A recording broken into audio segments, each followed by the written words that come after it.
Mitos dan legenda yang terkait dengan Puntuk Tapan ini digali dari beberapa orang tokoh masyarakat dan tokoh spiritual sebagai narasumber. Antara narasumber yang satu dengan yang lain memiliki kisah cerita yang saling berhubungan. Mitos tersebut berkembang dari mulut ke mulut karena hanya diwariskan melalui cerita para leluhur terdahulu. Namun kisah mitos Puntuk Tapan ini masih tersimpan dalam benak para sesepuh di sekitar Punhuk Tapan. Puntuk Tapan sebagai petilasan Pangeran Sambernyowo. Dikisahkan bahwa Pangeran Sambernyowo, Mangkunegoro I, atau pada masa mudanya bernama Raden Said, adalah pemimpin hebat dalam pertempuran melawan VOC. Pertempuran tersebut terjadi pada masa periode tahun 1752-1757 di sekitaran Jawa Tengah dan Yogyakarta. Dalam perjalanannya Pangeran Sambernyowo dari masa mudanya telah memperdalam ilmu kasampurnan dan kesaktian untuk menghadapi musuh-musuhnya, VOC, dengan melakukan tapa beratha dan samadhi.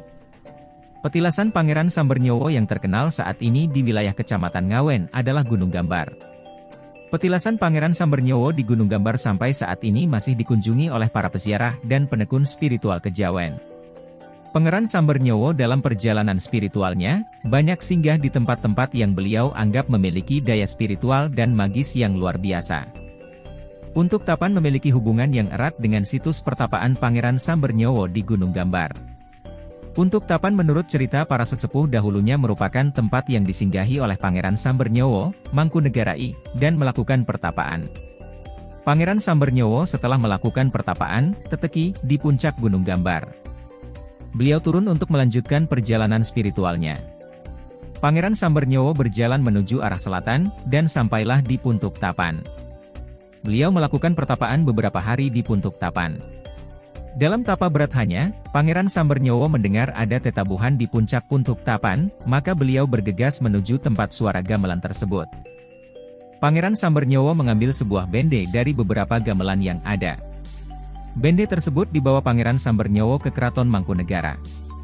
Sesampainya di Mangkunegaran, bende tersebut ditabuh dan menimbulkan kegugupan masyarakat Mangkunegara. Dikisahkan akhirnya bende tersebut diberi nama Bende Kiai Guguk. Karena suara bende tersebut menimbulkan suasana kegugupan dalam masyarakat.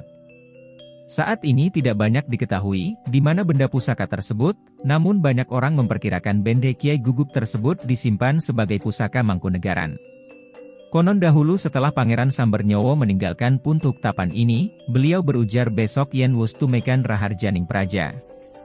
Pradesan iki dinaran Tapan Sari, yang artinya, bahwa besok tempat ini, sekitar Puntuk Tapan, kalau sudah bertemu dengan kemakmuran negara, pradesan ini akan menjadi nama sebuah desa bernama Tapan Sari.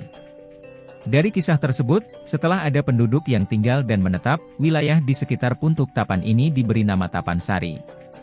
Ada sejarah pula bahwa Dusun Tapan Sari ini pada tahun 1975 pernah diubah namanya menjadi Dusun Tremonorejo, namun nama tersebut tidaklah langgeng digunakan masyarakat, sehingga nama Tapan Sari tetap abadi sampai saat ini. Puntuk Tapan sebagai pertapaan Eyang Poncotirto. Eyang Poncotirto diyakini sebagai salah satu punggawa kerajaan Majapahit yang melarikan diri di wilayah Gunung Kidul karena gejolak yang ada di kerajaan. Tidak banyak yang mengetahui tentang sejarah Eyang Poncotirto, namun beberapa sesepuh mengatakan bahwa Eyang Poncotirto ini berada di Puntuk Tapan melakukan kegiatan tapa beratha. Eyang Poncotirto di Puntuk Tapan melakukan tapa mendhem, yaitu bertapa dengan mengubur diri selama 40 hari 40 malam. Dikisahkan bahwa Poncotirto bersama abdinya melakukan tapa beratha di Puntuk Tapan. Beliau menggali lubang dan mengubur dirinya.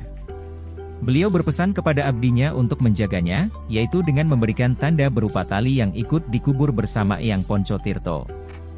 Beliau berpesan agar setiap 7 hari abdinya tersebut untuk berkomunikasi dengannya melalui tali tersebut. Setiap tali ditarik dan masih ada respon atau jawaban dari dalam tanah dapat diartikan bahwa Poncotirto masih hidup dalam pertapaannya. Pada akhirnya Poncotirto dapat melaksanakan tapa berathanya ini sampai 40 hari 40 malam dan beliau mendapatkan petunjuk untuk mengambil tirta di sekitar Puntuk Tapan ini. Akhirnya Poncotirto dikenal pula dengan sebutan Eyang Poncotirto. Sampai saat ini memang di sekitar Puntuk Tapan masih terdapat sumber mata air yang cukup besar. Hampir di segala penjuru mata angin terdapat sumber mata airnya. Sumber mata air itu masih dapat ditemui sampai sekarang, yaitu di sebelah tenggara, selatan, barat, timur laut, dan timur.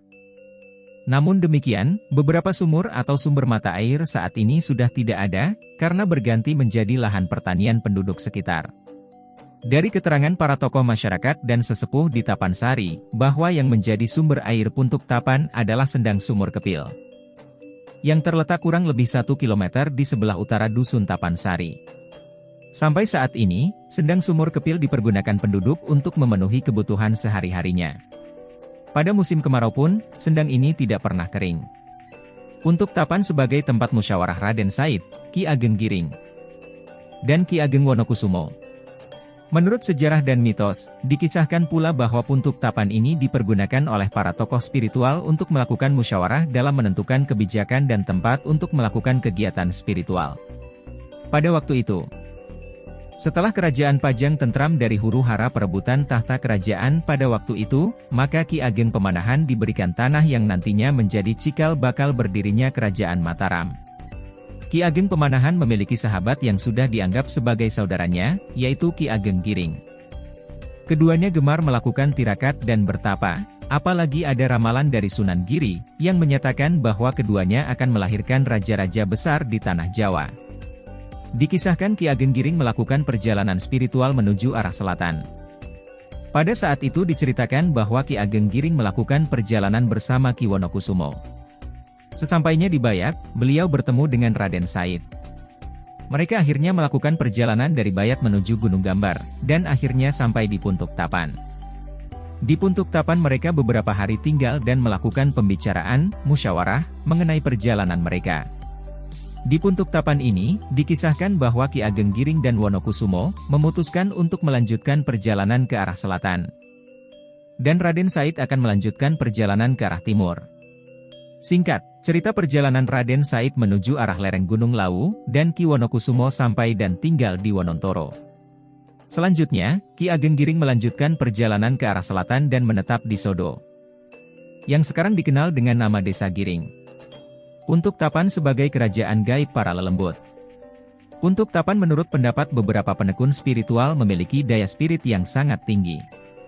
Tempat ini diyakini memiliki aura spiritual yang sangat baik untuk olah kebatinan. Pada malam hari, suasana di tempat ini sangatlah tenang. Semilir angin dan suara-suara binatang malam memberikan dorongan mistis yang sangat kuat bagi orang-orang yang melakukan kegiatan spiritual di tempat ini. Beberapa spiritualis juga memberikan kesaksian bahwa Puntuk Tapan ini adalah sebuah kerajaan gaib yang tidak bisa ditembus oleh sembarang orang. Menurutnya, di tempat ini menyimpan beberapa benda pusaka yang belum bisa terungkap sampai saat ini. Puntuk Tapan setelah disinggahi oleh Pangeran Sambernyowo dipergunakan oleh spiritualis sebagai tempat menggembleng ilmu pengetahuan dan ilmu kanuragan. Menurut mitos setempat, Puntuk Tapan ini banyak didatangi oleh orang-orang jauh, yang kedatangannya memang tidak disadari oleh masyarakat setempat. Mereka berkunjung pada malam hari untuk melakukan kegiatan spiritual di tempat itu. Namun demikian, ada juga beberapa warga sekitar yang mengunjungi tempat itu untuk sekedar merasakan ketenangan malam hari. Pada siang hari pun terdapat beberapa orang datang untuk menikmati keindahan pemandangan di Puntuk ini. Dalam perkembangannya Puntuk ini memang tidak dikenal oleh masyarakat luas, namun keberadaannya merupakan sebuah misteri yang harus diungkap kepada publik. Dari beberapa mitos yang diyakini kebenarannya oleh masyarakat tersebut, maka Puntuk Tapan ini diabadikan menjadi nama sebuah dusun, yaitu Tapansari. Konon dahulu setelah Pangeran Sambernyowo meninggalkan Puntuk Tapan ini, beliau berujar besok yen wus tumekan raharjaning praja. Pradesan iki dinaran Tapansari, yang artinya, bahwa besok tempat ini, sekitar Puntuk Tapan, akan menjadi nama sebuah desa yang bernama Tapansari. Di mana Tapansari ini, diambilkan dari nama Tapan dan Sari, yang menjadi Tapansari yang artinya adalah tempat inti pertapaan. Sejarah Puntuk Tapan ini digali dari berbagai informasi yang masih dapat diperoleh dari kesaksian para sesepuh yang ada di Tapansari. Para sesepuh ini mendapatkan warisan sejarah dari para pendahulunya. Sehingga sejarah dan mitos di Puntuk Tapan ini diyakini oleh masyarakat sebagai sebuah kebenaran.